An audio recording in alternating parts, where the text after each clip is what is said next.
Assalamualaikum guys. Hello Kusmay. Hello everyone. So andito ako ngayon. Tumatakbo. Alam niyo kung nasaan ako? At dito ako sa Qatar!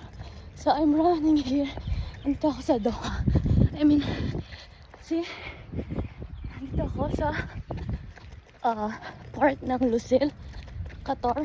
So tumatakbo ako guys dito. It's around like 10 in the morning. So I'm running here para ma-experience ko ulit na tumakbo sa Qatar. Ang ganda ng Doha, ng Qatar itself. Yung bansang to, parang kagaya lang din ng Abu Dhabi. Napakatahimik. Napakaganda ng lugar ng street trip. Tingnan nyo. May sarili din silang linya, takbuhan. Okay, na mga pag babicycle ka. So, ayan yung linya. Kita nyo yan. May sarili silang mga ganito sa kalsada. Napaka-organized. Napakaganda ng kalsada dito, guys. Makikita nyo, oh. Diba? Maganda. Tapos doon, pag matanaw mo, may dagat. May dagat doon, guys. Hindi ko lang alam paano ko ibaligtad yung camera. So, may dagat siya dito. Yan. Kita nyo. Diba? May bus stop din siya, guys. Oh. Diba? Yan, yan. Kaya lang, ang bus stop dito, napansin ko, hindi siya kagaya ng sa Abu Dhabi na may mga numbering. May mga number kung anong bus number. Ganun lang siya nakalagay. Bus stop. I am not sure sa ibang road ng Qatar kung ganun din. So, but it's really organized, guys, yung road dito. Maganda rin siya.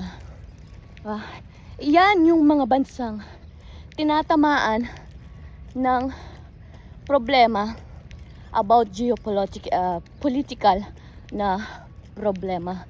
Alam mo yon, yung bansang to, tinan mo, oh. Ayan siya. Nagkaroon ng bumbumpaw, okay, issue. Alam niyo naman ang sa Gulf or sa GCC, di ba? Nagkakaroon ng matinding problema or challenges, di ba? Pero tingnan niyo yung bansang to. Oh, tingnan mo. Yan makakagaya ng bansang UAE, Abu Dhabi, at saka Qatar. Maganda ang bansang to, guys. Magaganda ang bansang to. Alam niyo, kaya lang dumudumi siya, alam mo yan, sa isip ng tao. At saka sa mga ibang tao na gumagawa ng hindi maganda. Doon nagiging masama ang isang bansa. Sa totoo lang. Ang bansa, wala kang maaano sa bansa kung pag-uusapan mo as a country.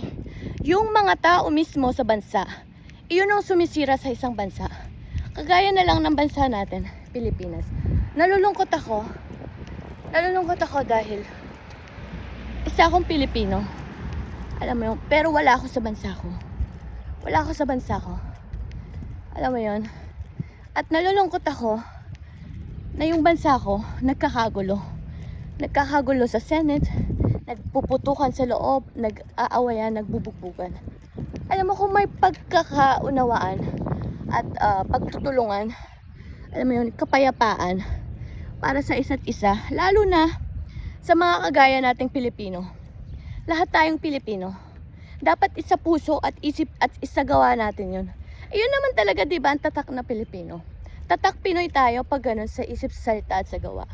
Pero hindi ko lang maintindihan sa nangyayari ngayon. Nakakaiyak, alam mo yun. Nakapwa mo Pilipino. Pilipino ang sumisira sa bansa natin. Sarili nating lahi ang sumisira sa atin. Alam mo yan, ang pangit-pangit ng mga naririnig mong balita. Alam mo, lumalabas sa social media dahil sa bansa natin. At naaapektuhan ang lahi natin. Alam mo yun. Ako, pag pumupunta ako sa ibang bansa, I'll make sure na ang sarili ko, doon muna mag-umpisa lahat ng kabutihan, lahat ng kung paano ako maging isang Pilipino. Hindi yung uumpisahan mo sa gobyerno, politika, or something like that. No, dapat sa puso natin. Yung mga ginagawa natin. Dapat ang isang Pilipino, alam mo yun, ginagawa ng tama. Hindi ako perfectong tao. Marami akong pagkakamali sa buhay ko. But I choose na maging better sa buhay ko. Alam mo yung mga pagkakamali ko, itinatama ko. Or, humihingi ako ng tawad at gabay sa Diyos. Kaya lang. Alam mo yun? Kasi napakaikli lang ng buhay, guys. Napakaikli lang ng buhay. Dapat gamitin natin sa tama. Ayan lang, guys. So, na-share ko lang naman. Yeah, kung nagustuhan mo ang video na to, please follow me for more. At pag hindi pa kita follower, kapag napadaan tong video na to at hindi kita follower, please don't forget to like and share. And thank you so much. Bye!